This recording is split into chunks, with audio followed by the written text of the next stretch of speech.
아름다운 동행, 계속해서 이름의 제목을 제가 가지고 여러분들과 말씀을 나눴는데, 오늘은 이름이 없어요. 이름이 없이 그냥 성경에는 부자 청년이라고 등장합니다. 그런데 사실 우리가 읽은 본문에는 부자 혹은 청년이라는 그런 힌트도 주어지지 않고 그냥 한 사람이라고 기록되어 있어요. 그래서 17절의 말씀을 제가 읽어드리면, 예수께서 길에 나가실새 한 사람이 달려와 꿇어 앉아 묻자오되 선한 선생님이여 내가 무엇을 하여야 영생을 얻으리까? 라고 질문하는 장면이 등장합니다. 그래서 이름도 없지만 우리가 이 사람이 어떤 사람인가 한번 생각해 볼 수 있는 힌트는 성경 여기저기에 숨어 있습니다.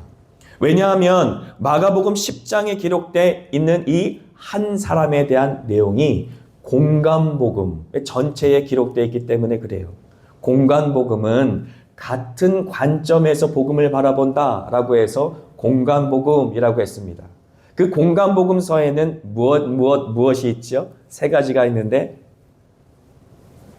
마태, 마가, 누가복음, 이 세 개가 공간복음이에요. 그래서 같은 관점으로 예수님을 바라보고 예수님의 인생을 바라보고 예수님이 가르친 것을 바라보는 것이 마태, 마가, 누가복음이에요. 근데 이 세 가지의 복음서에 전부 다 이 청년의 이야기가 기록되어 있습니다. 그 이야기는 이 청년의 이야기가 중요하다는 이야기입니까? 중요하지 않다는 이야기입니까? 중요하다라는 이야기입니다. 마태, 마가, 누가복음 전체에 이 청년의 이야기가 기록되어 있어서 그 세 가지의 복음서의 내용을 가지고 그 빛으로 비춰본다면 이 청년이 어떤 사람인지 우리가 가늠해 볼 수 있을 것입니다. 먼저 한 사람이라는 단어로 오늘 본문에 등장했지만 마태복음 19장에는 청년이라는 단어를 썼어요. 그래서 한 사람이긴 한 사람인데 나이 든 어른이 아니라 청년이었다라는 사실을 알 수가 있는 것이지요. 그래서 청년 중심의 온세대 예배에 제가 순서를 정할 때에, 말씀을 정할 때 부자 청년의 말씀을 전해야 되겠구나라고 기도하면서 준비한 것이지요. 그래서 성경책에 특별히 예수님께서 직접 청년에게 말씀을 전하신 장면이기 때문에 여러분들에게도 직접 예수님께서 찾아오셔서 이 말씀을 전하신다 라고 하는 믿음을 갖고 받으시면 여러분의 인생이 복될 줄 믿습니다. 뿐만 아니라 누가복음 18장에는 관리라는 단어가 나옵니다. 이 관리는 그냥 우리가 생각하는 공무원 같은 수준의 관리를 이야기하는 것이 아닙니다. 예전에 유대 땅에는 사내들인 공회라는 것이 있었어요. 혹은 사내들인 공의회라고 하는 종교 지도자들이 모이는 곳이 있었고, 그곳에는 바리새인과 또 사두개인이 종교 지도자로 활동하였습니다. 뿐만 아니라 유대인들이 각 곳에 세워둔 회당이 있었어요. 그곳에 회당장이 종교의 그 모든 유대인들이 하는 종교의 행위를 이끌어 갔었어요. 그래서 회당장이나 사내들인 공의에 있었던 지도자들을 관리라는 단어로 표현했어요. 근데 여기에 보니까 그 이후에 쭉 18절, 19절, 20절에 예수님과 하는 대화의 내용을 보니 예수님께서는 계명에 대해서 말씀하시고 이 계명을 지키면 영생을 얻을 수 있을 것이야 라고 말씀하십니다. 그런데 이 한 청년, 이 관리였던 한 청년은 내가 이 계명을 어렸을 때부터 지켰습니다 라는 답변을 해요.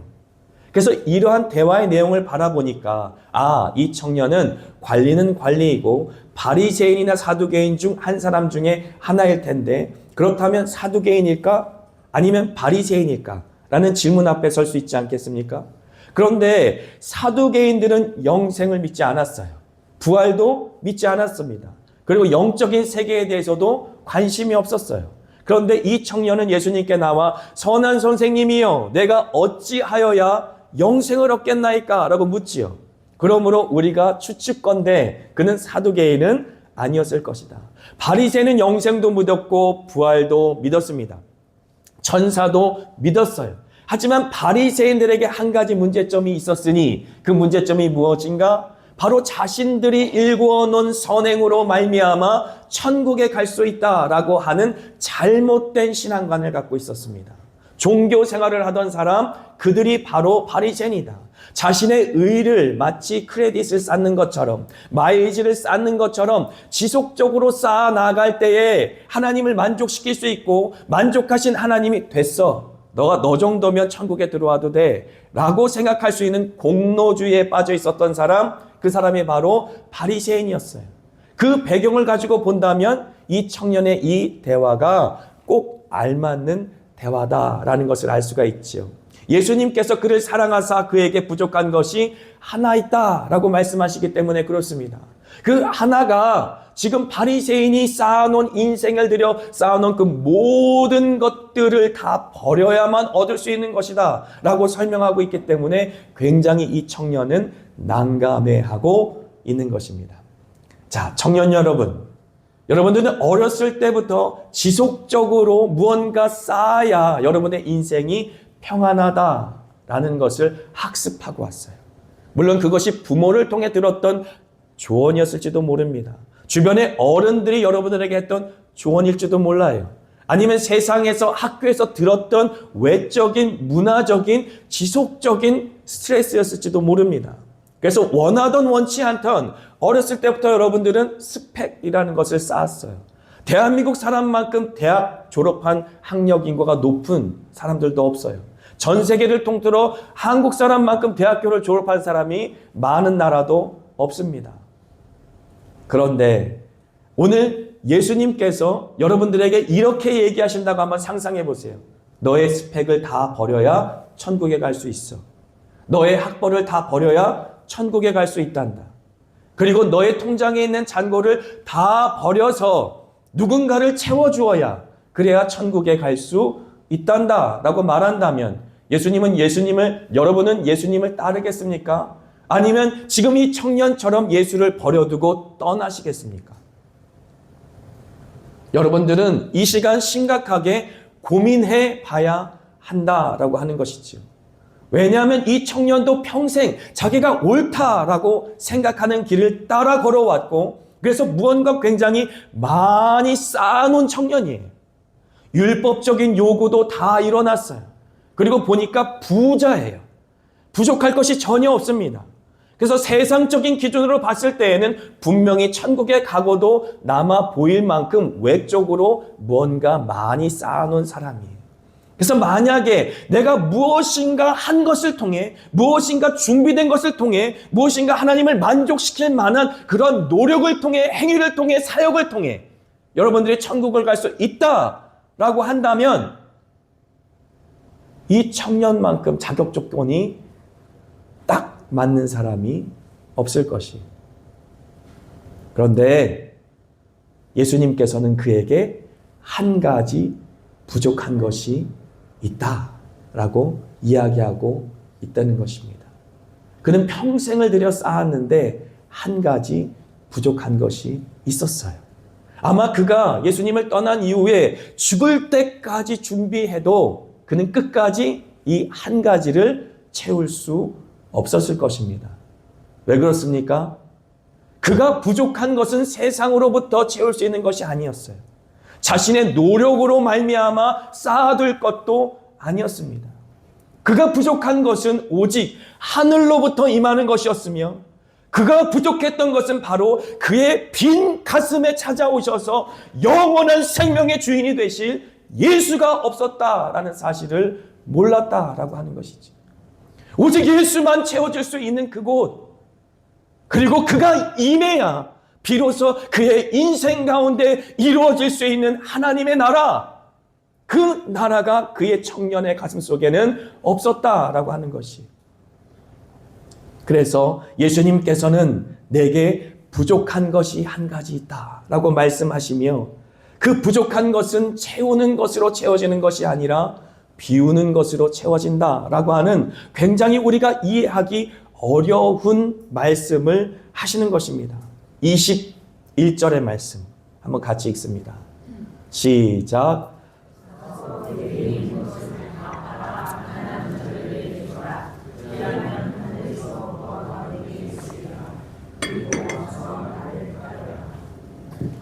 여러분 한번 생각해 보시죠. 전도하다 보면 이렇게 답변하는 사람들이 많아요. 나 같은 사람이 어떻게 예수 믿습니까? 나 같은 사람은 예수 믿어서는 안 될 사람입니다. 이런 이야기를 한 사람이 많이 있습니다. 과연 이것이 겸손일까요?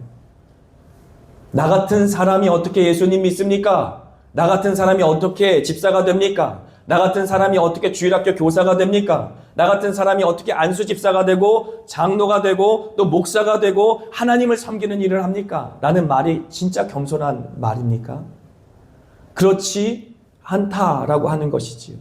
나 같은 사람이 어떻게 예수를 믿습니까? 예수를 섬깁니까? 라는 그 질문 안에는 뭐가 있냐면 무언가 내가 내 스스로 나의 노력으로 나의 열심으로 쌓아놓아야 그래야 예수님이 만족하실 것이고 그래야 나를 좀 쓸 맛이 나지 않겠습니까? 라는 공로주의가 포함되어 있는 것이 잘못 알고 있는 것입니다. 종교 생활에서 벗어나야 하는 것이지요. 우리는 무언가 우리의 노력으로 쌓은다고 해서 하나님을 만족시킬 수 있는 그런 존재가 아닙니다. 우리는 죄인 중에 괴수예요. 하나님의 은혜가 없으면 단 한순간도 살 수 없는 자들이 우리예요. 그런데 예수님께서 우리를 성전 삼으셔서 우리 가운데 오시고 우리의 인생의 주인이 되어주셔서 우리의 인생을 통해 영광 받아주시는 그런 놀라운 역사가 우리 가운데 이루어지는 것, 그것이 복음입니다. 그래서 회개하라 천국이 가까이 왔느니라 라는 복음의 선포가 우리 가운데 이루어지는 것이 아닙니까?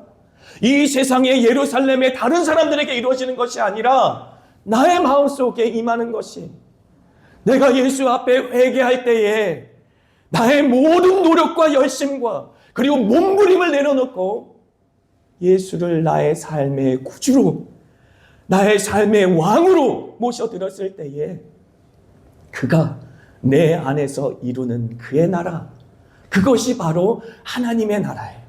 그것이 바로 천국 복음입니다. 그러므로 우리가 내세울 수 있는 공로는 아무것도 없어요. 심지어 믿음조차도 우리의 공로는 아닙니다. 그래서 구원하심이 보좌에 앉으신 우리 하나님과 어린 양께 있도다 찬송할 때에 우리는 하나님께서 우리에게 상급으로 주신 그 모든 멸류관을 하나님의 보좌 앞에 던지면서 찬송하고 영광 돌려드리는 그러한 모습이 요한계시록에 기록되어 있는 것이지요. 그래서 키에르케고르라고 하는 신학자 혹은 이제 철학자가 이런 말을 했습니다. 선행이라고 하는 것은 마치 아이들이 부모의 생일날 선물을 사주는 것과 같다라고 하는 것이죠. 분명히 아이가 선물을 사서 부모에게 전달해 주었지만 그 돈은 어디에서 나왔어요? 부모님의 주머니에서 나왔잖아요. 그래서 키에르케고르가 그 얘기를 했어요. 선행은 아이들이 부모님의 주머니에서 돈을 가져가서 부모를 기쁘게 하기 위해 선물을 사는 것과 같다라고 하는 것입니다. 여러분, 우리가 이 땅 가운데 하나님 앞에 무언가 그 사랑이 너무 귀해서 그 사랑의 감격 가운데 그 감동으로 인하여 하나님을 섬겼다면, 또 교회에 있는 다른 지체를 섬겼다면 그것은 나의 공로가 아니라 내 안에 부어주신 혹은 내 말구유 같은 인생 가운데 임하신 하나님을 기쁘게 해드리고자 하는 어린아이 같은 심령이 아니겠습니까? 그런데 22절의 말씀을 한번 보지요. 그 사람은 재물이 많은 거로 이 말씀으로 인하여 슬픈 기색을 띠고 근심하며 가니라 라고 기록되어 있어요. 무언가 얻기 위하여 주님께로 온 것 같은데 그 마음속에 또 그의 인생 가운데 쌓아놓은 것이 너무 많기 때문에 근심하며 예수님을 떠나갔다라고 하는 것이지요. 주님께서는 여러분들에게 지속적으로 마음을 두드리시면서 이런 말씀을 하시는 것입니다. 세상의 것으로는 너희들의 갈급함을 채울 수 없어. 오늘 청지기 예배 때 우리 윤영묵 전도사님이 전하신 말씀과 너무 일맥상통하는 말씀이에요. 나는 제 설교가 누출되는 줄 알았어요. 우리 윤영묵 전도사님하고 짜고 지금 하는 게 아닙니다. 청지기 예배 이제 나중에 유튜브에 올라오면 꼭 들어보시기를 축복합니다. 주님께서 주시는 그 안식, 그 안식 가운데 들어오라 라고 주님께서는 초대하는데, 우리는 이 세상의 것을 계속 섭취하는 것을 통해 무언가 우리를 만족시키고 또 쉼을 얻기 위해서 지속적으로 세상으로 달려가는 모습이 있다라고 하는 것이지요. 하지만 우리의 가란 마음, 이 빈 마음은 오직 예수로만 채워진다. 하나님의 나라가 임할 때에 비로소 우리의 마음과 심령 가운데 하나님께서 새로운 생명을 주시고 그리고 새로운 창조의 역사를 이뤄가신다라고 하는 것이지요. 23절의 말씀을 제가 읽어드립니다.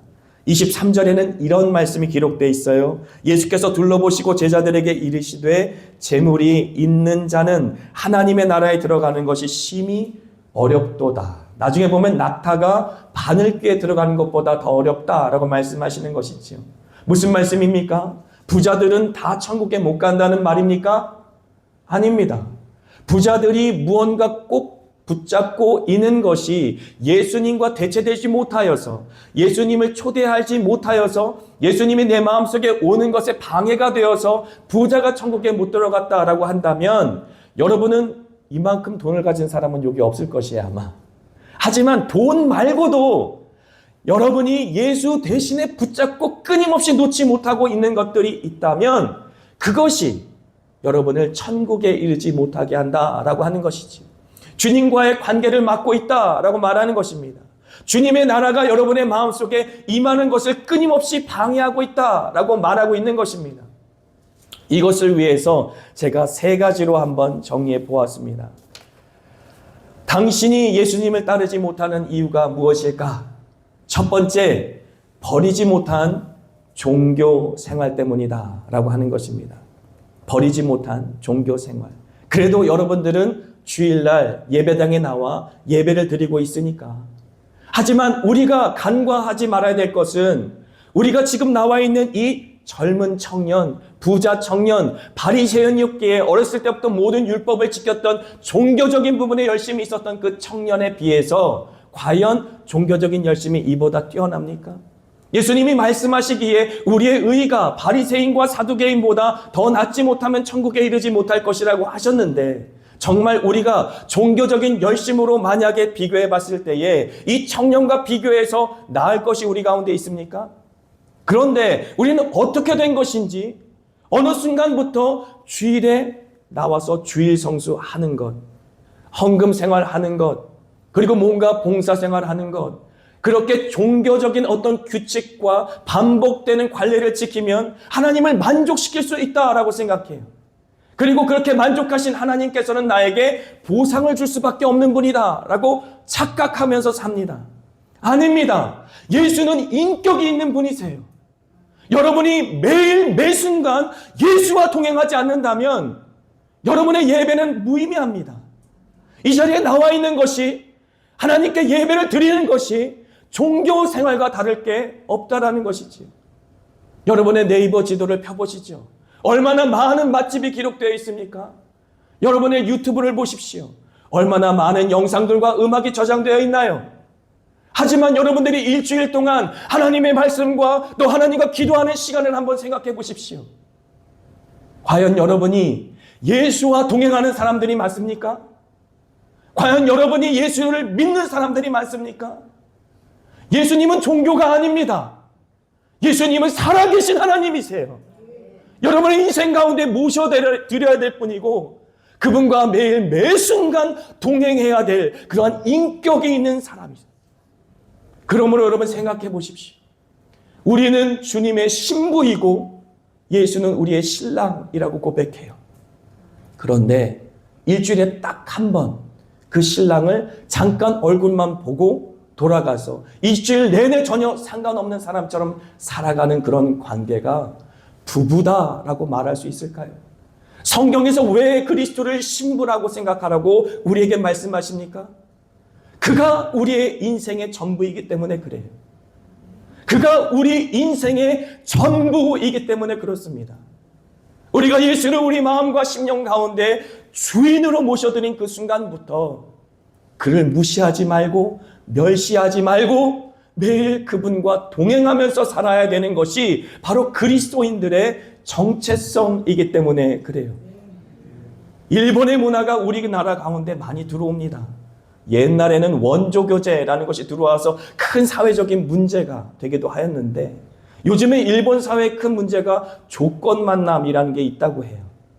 그래서 자신의 인생을 연애로 허비하고 싶지 않고 자신의 인생을 결혼을 허비하고 싶지 않고 자신의 돈과 여가 시간을 자녀 양육에 허비하고 싶지 않은 일본의 신세대들이 연애마저도 돈을 주고 마치 아르바이트 하는 것처럼 사람을 사서 데이트를 원하는 만큼 2시간이든 3시간 하고 돈을 지불한다고 해요.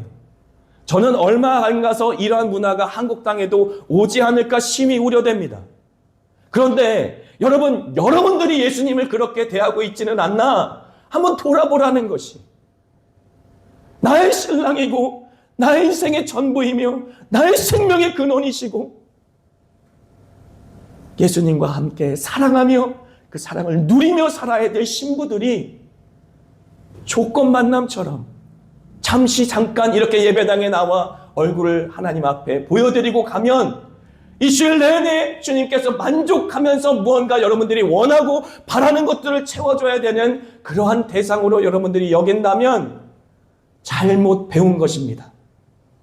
잘못된 종교 생활에 빠진 것입니다.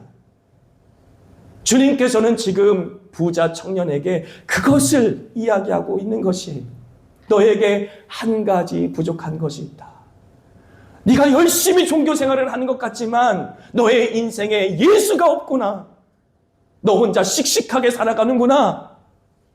하지만 이 시간 네가 나에게 찾아와서 물어봤으니 그 대답을 내가 너에게 해주겠다. 너에게 한 가지 부족한 것이 있다라고 말하는 것이죠. 이 얼마나 놀라운 인생의 기회입니까?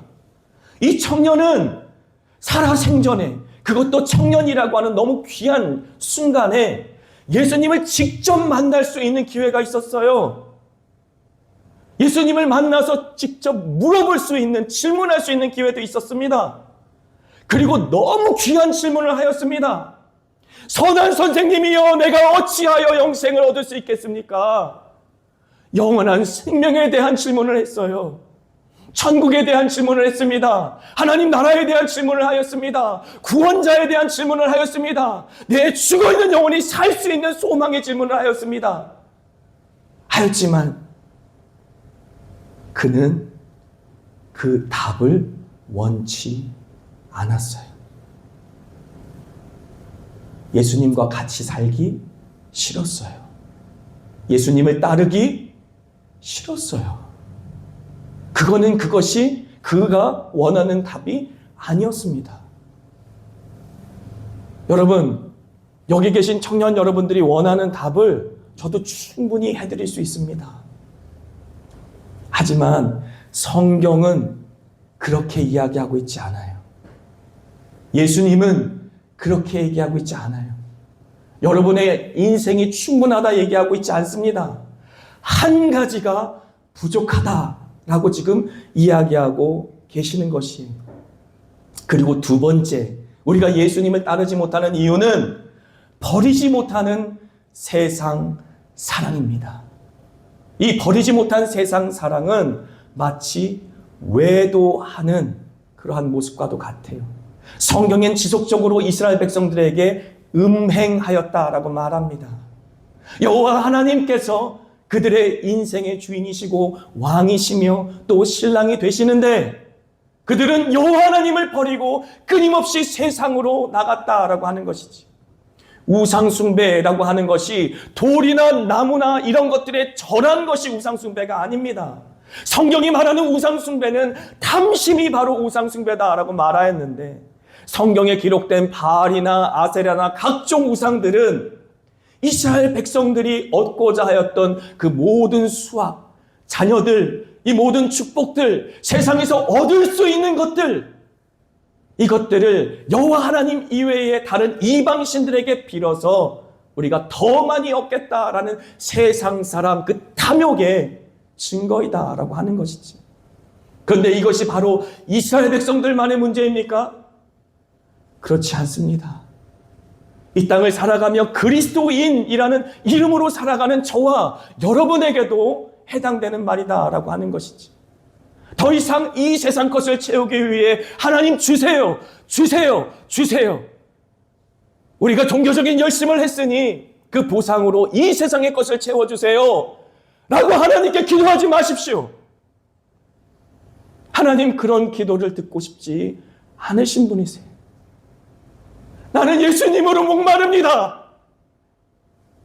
주님, 주님으로 내 영혼을 채워주세요. 내가 가라고 목마릅니다. 이 상한 심령 통해하는 심령으로 주님 앞에 간절히 기도하오니 주님의 성령을 거두지 말아 주시옵시고 그 성령의 역사로 말미암아 내 마음과 심령 가운데 주님 앞에 마치 하늘로 직접 올라가는 것 같았던 나의 찬송, 주님과 직접 대면하며 기도할 수 있었던, 대화할 수 있었던 그 기도, 그 은혜를 나에게 걷어가지 말아주세요. 이 세상에 무엇보다 하나님의 은혜를 가장 가치 있게 생각하는 한 사람, 하나님이 아무리 은혜를 부어주셔도 구멍난 광주리처럼 줄줄 새는 사람들이 아니라 하나님이 작은 은혜를 주셔도 그 은혜를 소중히 간직하며 이 세상의 그 어떤 보화보다 그 사랑이, 그 은혜가 가장 귀합니다. 세상에서 몸부림치며 싸우며 그 은혜를 수호하는 사람, 그 은혜를 붙들고 씨름하며 이 세상을 살아내는 사람, 그 사람이 그리스도인입니다. 주님이 기도를 가르쳐 주시며 이렇게 얘기하시는 것이죠.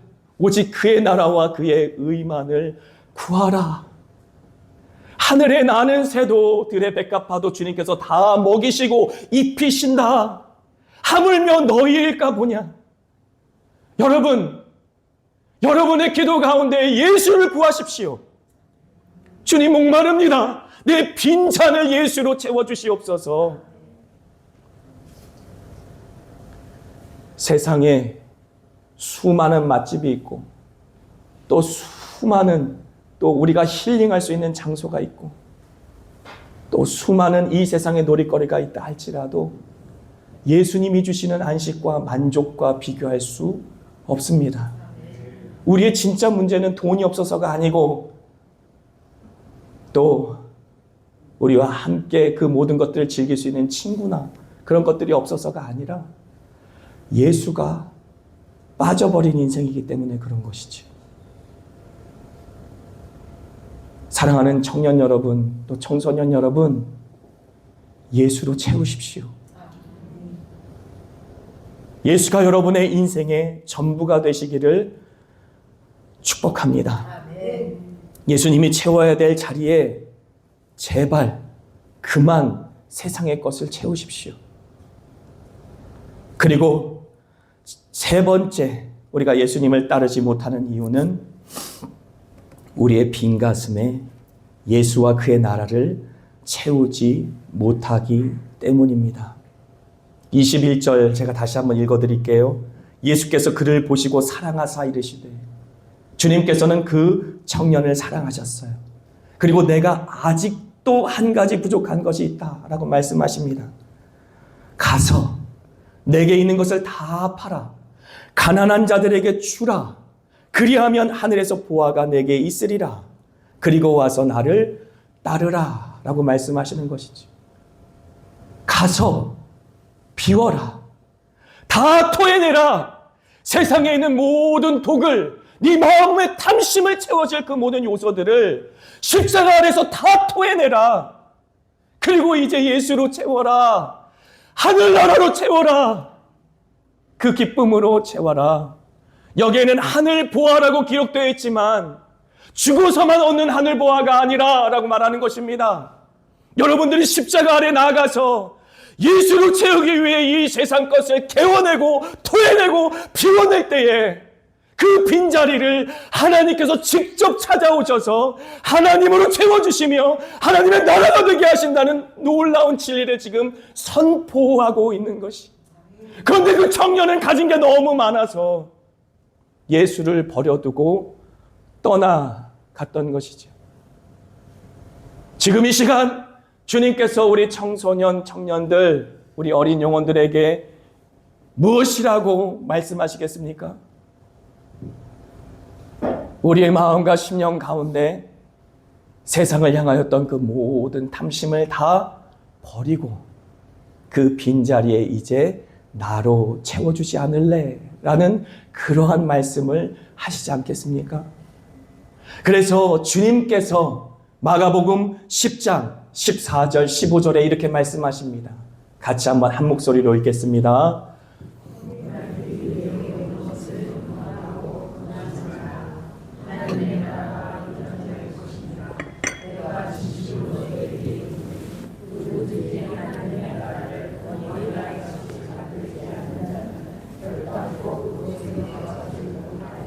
아멘. 우리 찬양팀 나오시고 자 한번 생각해 보시죠.